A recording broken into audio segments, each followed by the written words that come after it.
إلا بالله العلي العظيم. أعوذ بالله من الشيطان الرجيم. بسم الله الرحمن الرحيم. الحمد لله رب العالمين. الحمد لله الذي لا يبلغ مدحته القائلون ولا يحصي نعماءه العادون ولا يعطي حقه المجتهدون الذي لا يدركه بغض الهمم ولا يناله غرس الفتن الذي ليس لصفته حد محدود ولا نعت موجود ولا وقت معدود ولا أجل ممدود فترى الخلائق بقدرته ونشر الرياح برحمته وابتدى بالصخور ميدان عرضه. اللهم صل وسلم وزد وبارك على صاحب الدعوة النبوية والثورة الحيدرية والعصبة الفاطمية والحلم الحسنية والشجاعة الحسينية والعبادة السجادية والماصر الباقرية والآثار الجعفرية والقلوب الكاظمية والحجر الرضوية والجود التقوية والنقاوة النقوية والهيبة العسكرية والغيبة الإلهية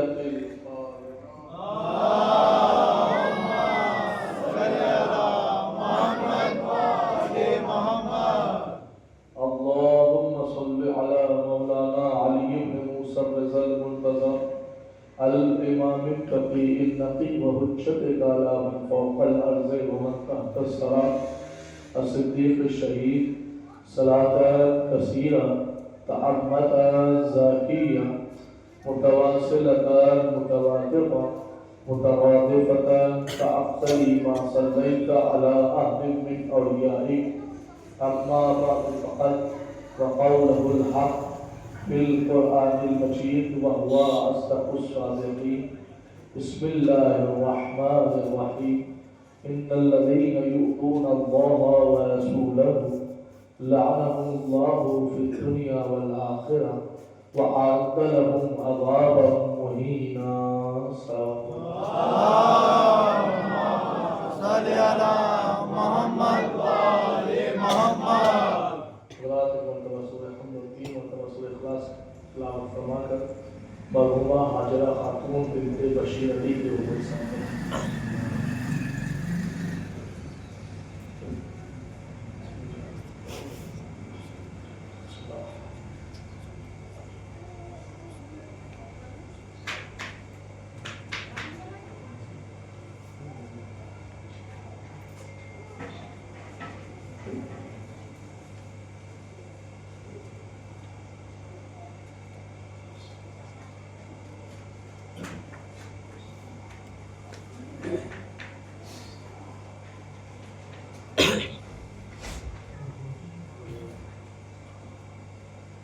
حاجر خاتون اللهم صل على محمد وآل محمد. محمد اللهم صل على محمد وآل محمد.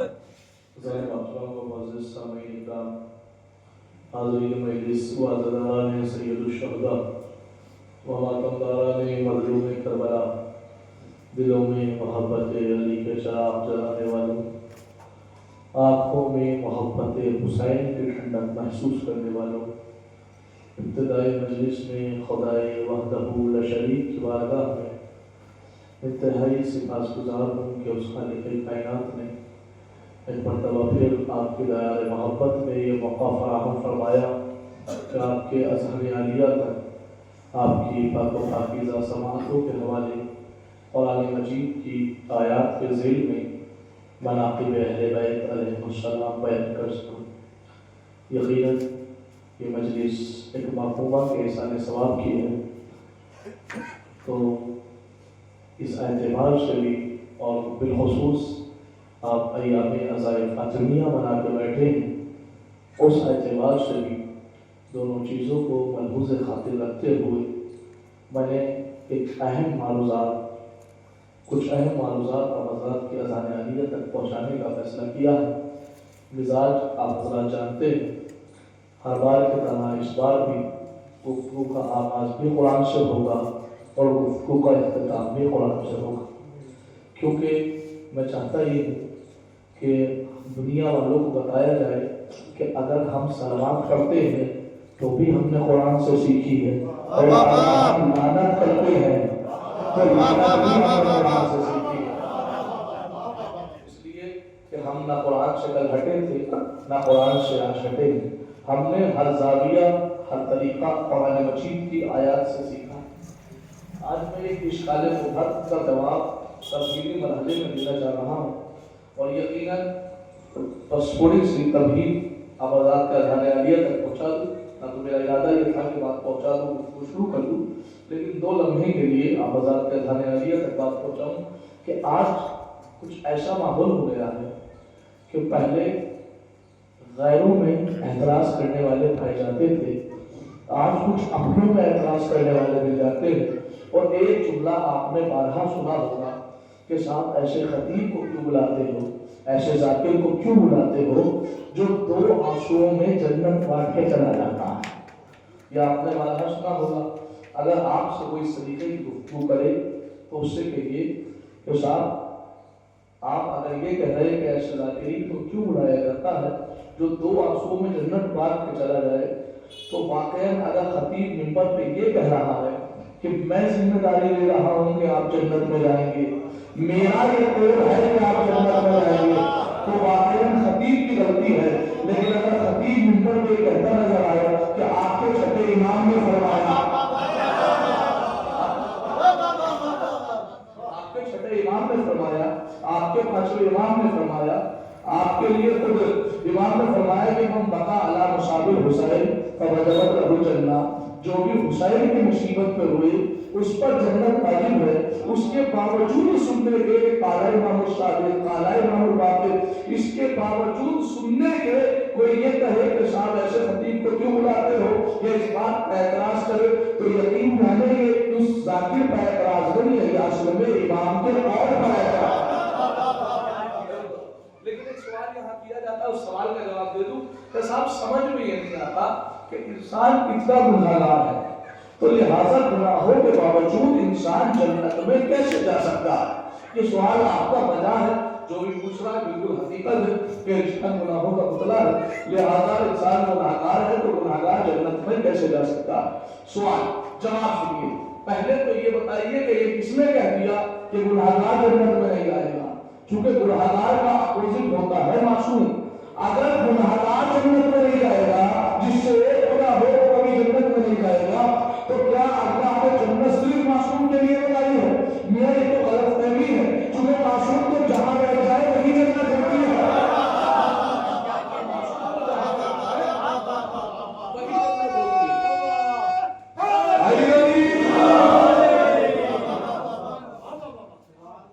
جنت معصوم کے لیے نہیں بنی، چونکہ معصوم جہاں ہوتے ہیں اس جگہ کا نام جنت ہوتا ہے۔ اب چاہے وہ کربلا میں ہو تو کربلا بھی جنت ہے، اب چاہے وہ نجف میں ہو تو نجف بھی جنت ہے، اب چاہے وہ سامرا اور بغداد میں ہو تو وہ بھی جنت ہے۔ لہذا معصوم کے لیے نہیں۔ اب سوال پیدا ہوا تو کیا جو انسان گناہ کر رہا ہے، اب ایک کلیریفیکیشن دے دوں، ایک چیز ہوتی ہے گناہ کرنا اور ایک چیز ہوتی ہے گناہ ہو جانا۔ میں گناہ کرنے کی بات نہیں کر رہا ہوں، گناہ ہو جانا، چونکہ پوری دنیا میں ایک آدمی ایسا نہیں ہوگا کہ جو یہ کہے کہ مجھ سے آج تک کوئی گناہ نہیں ہوا ہے۔ اب جب گناہ ہوا ہے تبھی تو اللہ نے قرآن میں رکھا یا ایھا الذین آمنوا توبوا الی اللہ توبۃ نصوحا، اے ایمان لانے والو اللہ سے توبہ کرو توبہ نصوحا، جس کے بعد پھر گناہ نہ کیا جائے۔ اگر گناہ کسی سے ہو گیا ہے تو ایسا نہیں کہ اس کا جنت سے بائیکاٹ ہو گیا، اس کے لیے توبہ کا باب کھلا ہے۔ اب دوسری بات، پروردگار عالم قرآن مجید سورہ مبارک ہود آیت نمبر 114 پارہ نمبر 12 میں ارشاد فرماتا ہے ان الحسنات یذھبن السیئات، بعض نیکیاں ایسی ہیں جو گناہوں کو کھا جاتی ہیں۔ کسی امام سے پوچھا مولا یہ کیسے ہو سکتا ہے کہ کچھ نیکیاں گناہوں کو کھا جائے؟ کہا بالکل حقیقت ہے، قرآن کی آیت ہے۔ کہا پھر وہ نیکی کون سی ہے جو گناہ کو کھا جاتی ہے؟ کہا وہی تو ہمارے دادا کی محبت ہے جو سارے گناہوں کو کھا جاتی ہے۔ کہا صاحب ابھی بھی عقل میں نہیں آیا کہ یہ کیسے ہو سکتا ہے کہ گناہگار جنت میں چلا جائے۔ میں نے کہا آئیے تو قرآن کی کچھ آیات دکھاتا ہوں کیسے ممکن۔ اٹھائیے قرآن مجید۔ قرآن مجید کہتا ہے سورہ مبارکہ انبیاء قرآن کا 17واں پارہ آیت نمبر 69 ارشاد ہوتا ہے بسم اللہ الرحمن الرحیم وَقُلْنَا يَا نَارُ كُونِي بَرْدًا وَسَلَامًا عَلَىٰ إِبْرَاهِيمَ، ہم نے آگ سے کہا آگ ابراہیم پر ٹھنڈی ہو جا، تو وہ سلامتی بن گئی، ٹھنڈی ہو گئی۔ آگ کے اندر تو گناہگار کی صلاحیت نہیں ہے وہ جنت میں چلا جائے۔ میں نے کہا بالکل، جس طریقے سے آگ کے اندر یہ صلاحیت نہیں ہے کہ وہ ٹھنڈی ہو جائے، لیکن اگر ابراہیم جیسا نبی چاہے تو آگ ٹھنڈی ہو سکتی ہے۔ پھر لکڑی میں یہ صلاحیت نہیں ہے کہ اصلاح بن جائے، لیکن اگر موسیٰ جیسا نبی چاہے تو لکڑی اصلاح بن سکتی ہے۔ تنور کے اندر یہ صلاحیت نہیں ہے کہ تنور سے پانی نکل آئے، لیکن نوح جیسا نبی چاہے تو تنور سے پانی نکل سکتا ہے۔ اسی طریقے سے اللہ قرآن کہتا ہے کہ مردے کے اندر یہ صلاحیت نہیں ہے کہ زندہ ہو جائے، لیکن عیسیٰ جیسا نبی چاہے تو مردہ زندہ ہو سکتا ہے۔ اسی طریقے سے اور آگے بڑھیں گے، چاند کے اندر یہ صلاحیت نہیں کہ چاند پلٹ کے آ جائے، دو ٹکڑوں میں تقسیم ہو جائے، لیکن محمد جیسا نبی چاہے تو چاند میں حصوں میں تقسیم ہو سکتا ہے۔ سورج میں یہ صلاحیت نہیں ہے پلٹ کے آ جائے، لیکن علی جیسا امام چاہے تو پلٹ کے آ سکتا ہے۔ مرد کے اندر یہ صلاحیت نہیں ہے کہ ایک لمحے میں عورت بن جائے، لیکن حسن جیسا امام چاہے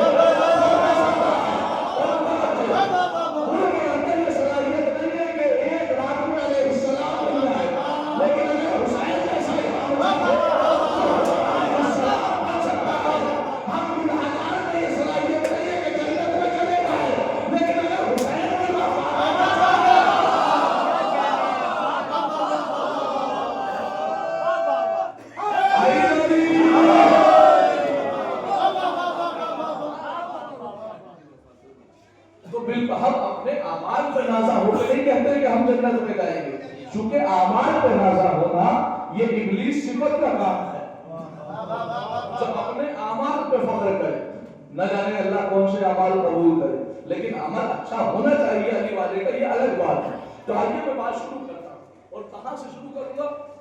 میں بات شروع کرتا ہوں آج سے کچھ سال پہلے ہندوستان میں ایک وائرس آیا تھا، اسی وائرس سے شروع کر رہا ہوں۔ وہ کون سا وائرس تھا؟ نہ اس وائرس کے تو ذکر ہی کرنا ممبر سے دکھا رہے ہیں، چونکہ وہ وائرس تھا جسموں کو خراب کرنے والا۔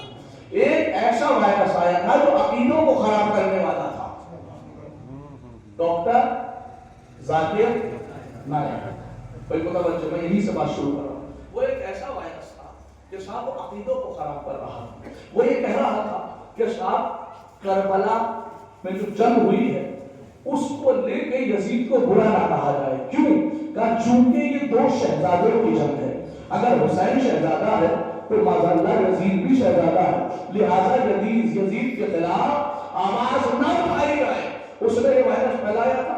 آج سوشل میڈیا پہ اور انسٹا اور فیس بک پہ اسی سے ملتا جلتا ایک پیغام ہے فاطمیہ میں چل رہا تھا۔ لوگ کہہ رہے تھے صاحب فدق کے بارے میں کچھ نہ بولو۔ کیوں؟ کہ چونکہ فدق کے بارے میں اس لیے نہ بولو چونکہ فدق کی اگر ایک طرف دعویدار صدیقہ تھی تو دوسری طرف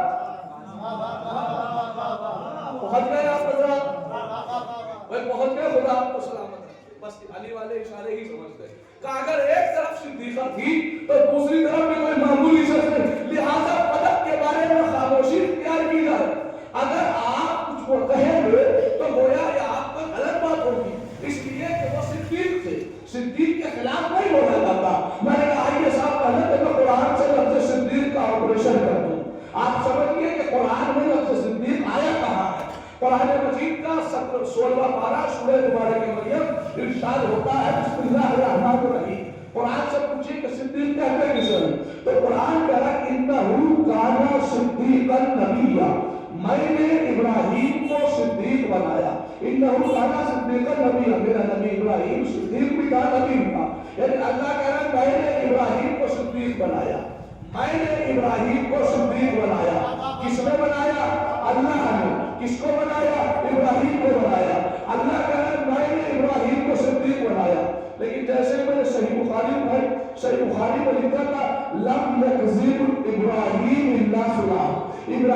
نے اپنی زندگی میں 3 جھوٹ بولے.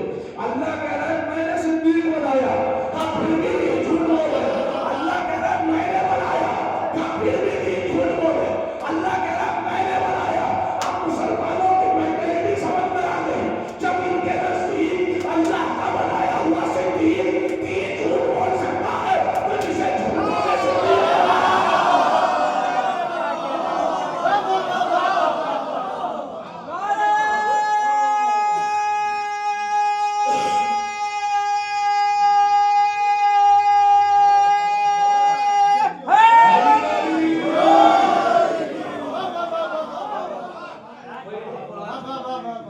قرآن مجید قرآن کا انہو کانا صدیق النبی, ہم نے ابراہیم کو صدیق بنایا.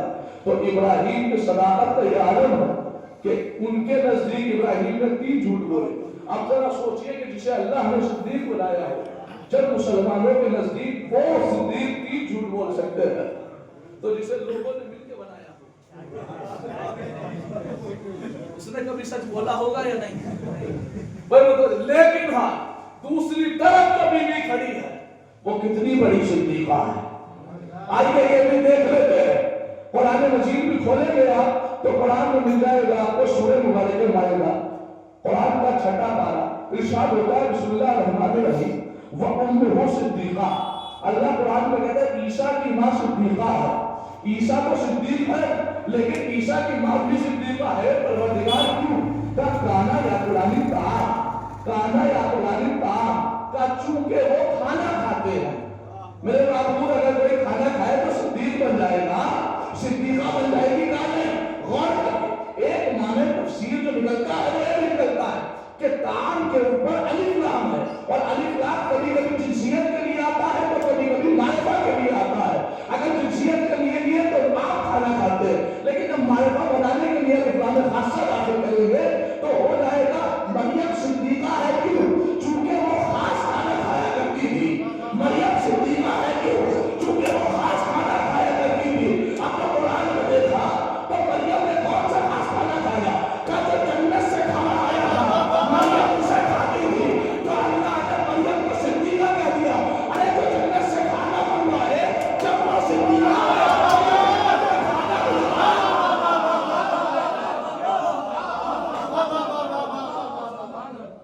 کھانا بھجوائے گا. ایک جملہ اور رک کے کہہ دوں.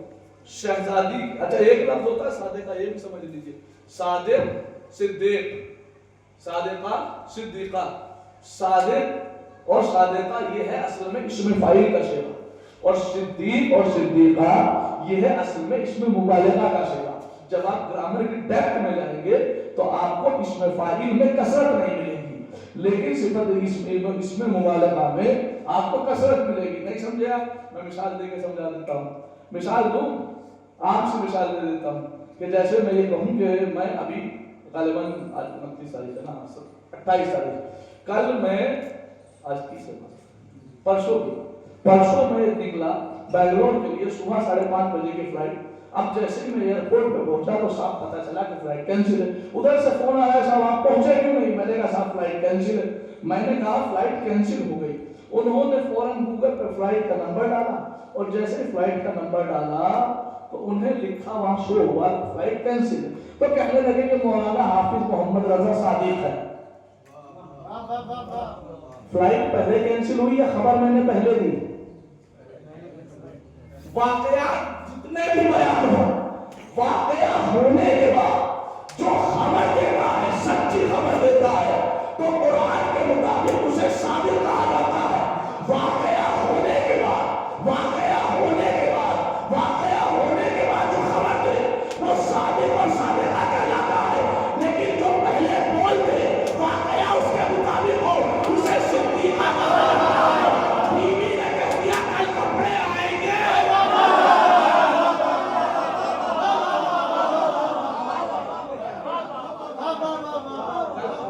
آئیں گے. ایک جملہ یہاں مزاحیہ طور پر میں یہ کہہ دیتا ہوں, سیدہ اگر یہ کہہ دیتی کہ کل تمہارے کپڑے آئیں گے, اگر بیوی صرف اتنا کہتی کہ کل تمہارے کپڑے آئیں گے, تو جبریل کو ٹیلر نہ بننا پڑتا, چونکہ کہہ دیا تھا کہ کل تمہارے کپڑے درزی لے کے آئے گا. تو جیسا لفظ نکلا اللہ ہمیں ویسا بنا کے دیا۔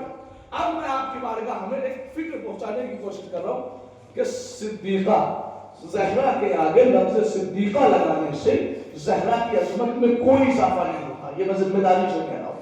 بی بی کے آگے لفظ صدیقہ لگانے سے سیدہ کی عظمت میں کوئی اضافہ نہیں ہوتا، بلکہ لفظ صدیقہ کو معراج ملتی ہے، بلکہ لفظ صدیقہ کو معراج ملتی ہے، چونکہ بی بی کی صداقت کا اعلان پہلے ہی ہو چکا ہے۔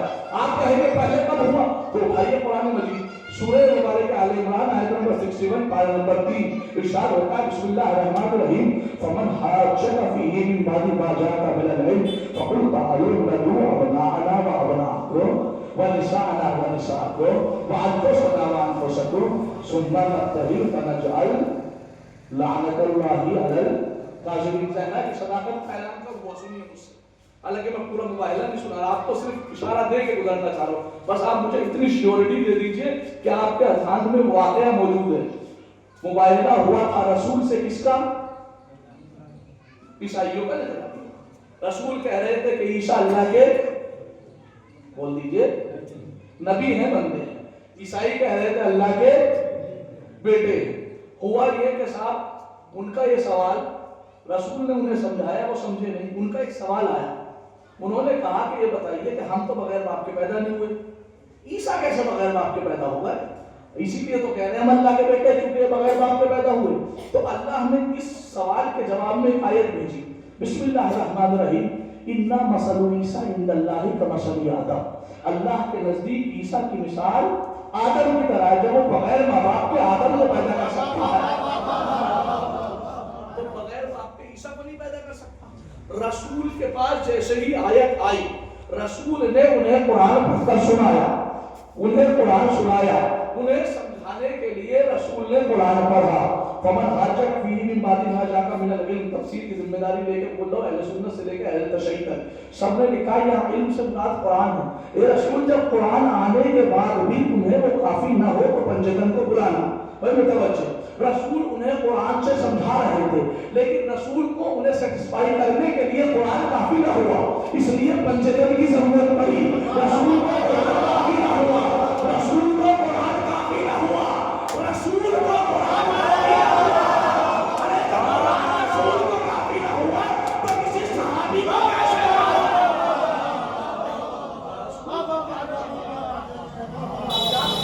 کیا کریں؟ صاحب لے کے آؤ، بہت جلدی آپ کی فکر صادقہ دکھانا اور صدیقہ کا لے کے آئیے کس کو؟ پہلا لفظ ہے بیٹوں کو لے کے آؤ، بیٹوں کو۔ ذمہ داری سے کہہ رہا ہوں، ممبر پہ لیفٹ رائٹ ہونے کا عادی نہیں ہوں۔ قرآن نے کہا تھا تم اپنے بیٹوں کو لے کے آؤ، ہے نا؟ رسول کا اپنا بیٹا جناب ابراہیم زندہ تھے، میں ذمہ داری لے رہا تھا، چونکہ واقعہ مباہلہ ہوا ہے سن 9 ہجری، اور جناب ابراہیم جو رسول کے بیٹے تھے ان کی پیدائش ہوئی ہے سن 8 ہجری اور 10 ہجری میں اس دنیا سے گئے ہیں، یعنی 9 ہجری میں جب مباہلہ ہوا تو جناب ابراہیم رسول کے بیٹے زندہ تھے۔ قرآن نے کہا اپنے بیٹے کو لے کے آؤ، لیکن رسول اپنے بیٹے کو لے کے نہیں گئے، ہے یا نہیں؟ مانتے بات؟ دوسرا جملہ، اپنی نساء کو لے کے آؤ۔ نساء میں صرف بیٹی نہیں ہوتی، نساء میں زوجہ بھی آتی ہے۔ قرآن یہ کہہ رہا تھا اپنی عورتوں کو لے کے آؤ، تو رسول نے اپنی کسی بیوی کو نہیں لیا، کس کی بیوی کو لیا؟ علی کی بیوی کو۔ اپنے بیٹے کو نہیں لیا، علی کے بیٹے۔ اپنی بیوی کو نہیں لیا، علی کی بیوی۔ تیسرا جملہ، اپنے نفس کو لے کے آؤ۔ اگر رسول کے 3 اور بیٹیاں تھیں تو 3 اور داماد بھی تو ہوں گے۔ بڑی آسانی سے گفتگو کر رہا ہوں، سمجھا متوجہ؟ تو کسی اپنے داماد کو نہیں لیا، کس کو لیا؟ علی کو لیا۔ اب جملہ کہہ دوں اذہان عالیہ میں اگر بات بیٹھ گئی ہو، قرآن نے کہا تھا اپنے بیٹے، رسول نے اپنے بیٹے نہیں علی کے بیٹے۔ قرآن نے کہا تھا اپنی زوجہ، اپنی زوجہ نہیں، قرآن نے کہا تھا اپنی عورتیں، عورتوں میں زوجہ آتی ہے، اپنی زوجہ نہیں تھی، علی کی زوجہ۔ قرآن نے کہا تھا اپنے نفس کی جگہ علی کو لیا، علی کو لیا، علی کی زوجہ کو لیا، علی کے بیٹا کو لیا۔ اب جملہ کہہ رہا ہوں کہ رسول نے اپنے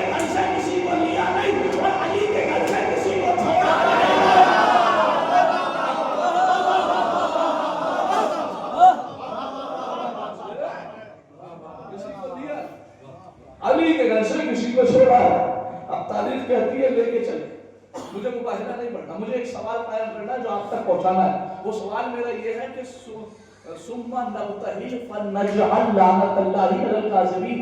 آج کل مسلمان اس کی تفسیر ہی نہیں سمجھا، در در بھٹک رہا ہے. ثم نبتہل ہونا کیا تھا؟ ہونا یہ تھا کہ رسول کو ہاتھ اٹھا کے صرف اتنا کہنا تھا اگر ہم سچے ہیں تو انہیں ختم کر دے. اگر یہ سچے ہیں ماشاءاللہ تو پروردگار کو ہمارے بارے میں جو فیصلہ کرے گا ہمیں راضی. متوجہ. صرف مباہلہ میں یہ ہونا تھا کہ ایک دوسرے کے لیے ہاتھ اٹھا کے بددعا کرنی تھی. سوال سنیے، اگر سوال سمجھ میں آئے تو بولیے گا ورنہ خاموش رہیے گا. بھائی قرآن نے یہ کہا کہ صرف بددعا کرنی تھی. اگر پروردگار بددعا کر کے صرف عیسائیت کو مٹانا تھا تو کائنات کا عظیم رسول اکیلے چلے جاتے اور اکیلے جا کے ہاتھ کو بلند کر کے کہتے پروردگار اگر تیرا محمد سچا ہے تو عیسائیوں کو ختم کر دے. بتائیے کوئی عیسائی باقی رہتا؟ کوئی باقی رہتا؟ نہیں رہتا. یعنی جو کام رسول اکیلے کر سکتے تھے اس کام کے لیے علی و فاطمہ حسن و حسین کو کیوں بلایا؟ اب سمجھ میں آیا کہ اگر اللہ کا مقصد عیسائیوں کو مٹانا ہوتا تو پھر دنیا میں آج کوئی عیسائی باقی نہ ہوگا. اگر انہیں لعنتی بنانا ہوتا تو آج دنیا میں ہر عیسائی لعنتی ہوتا. اے میرے اللہ، نہ تو نے عیسائیوں کو ختم کیا، نہ تو نے بددعا کروائی. پھر مباہلہ میں کرنا کیا تھا؟ ہم مباہلہ میں ہمیں سچوں کے چہرے میں چڑھانے دے.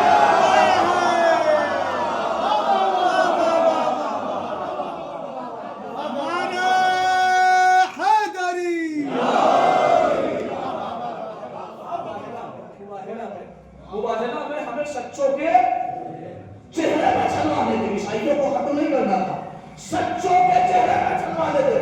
دنیا والوں کو بتانا تھا کہ میرا نبی سچا، جو نبی کے مقابلے میں آیا وہ جھوٹا.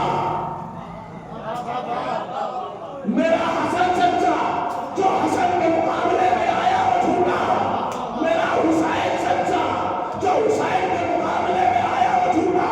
میرا علی سچا، جو علی کے مقابلے میں آیا ہم چاہے پیدل آیا ہو یا اونٹ میں بیٹھ گیا.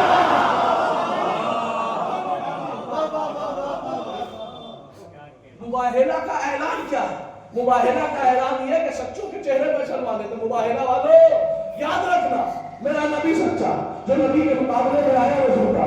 میرا حسن سچا، جو حسن کے مقابلے میں آیا وہ جھوٹا. میرا حسین سچا، جو حسین کے مقابلے میں آیا وہ جھوٹا. میرا علی سچا، جو علی کے مقابلے میں آیا وہ جھوٹا. ارے میدان مباہلہ میں شہلا کی صداقت کا اعلان پہلے ہی ہو گیا تھا کہ میری بیٹی فاطمہ سچی ہے. اب جو بھی مقابلے میں آیا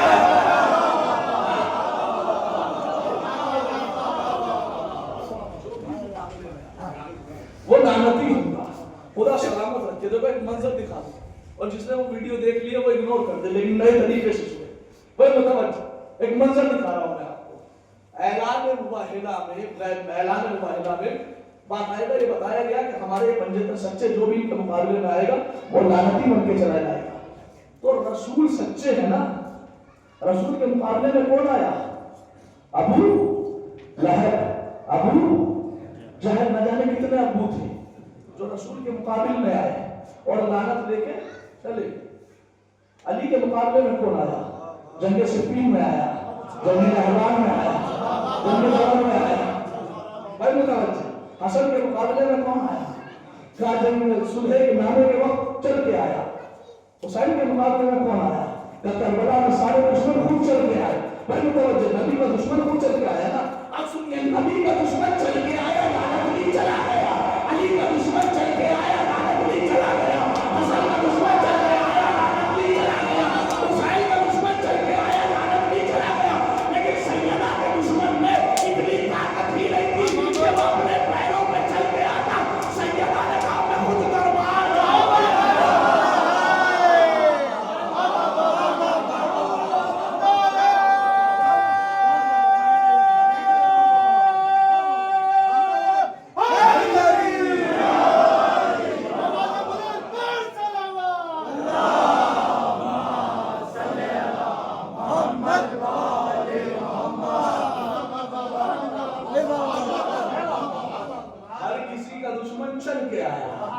لیکن سیدہ نے کہا میرا دشمن چھپا بیٹھا ہے، میں خود پیروں پہ چل کے جاؤں گی.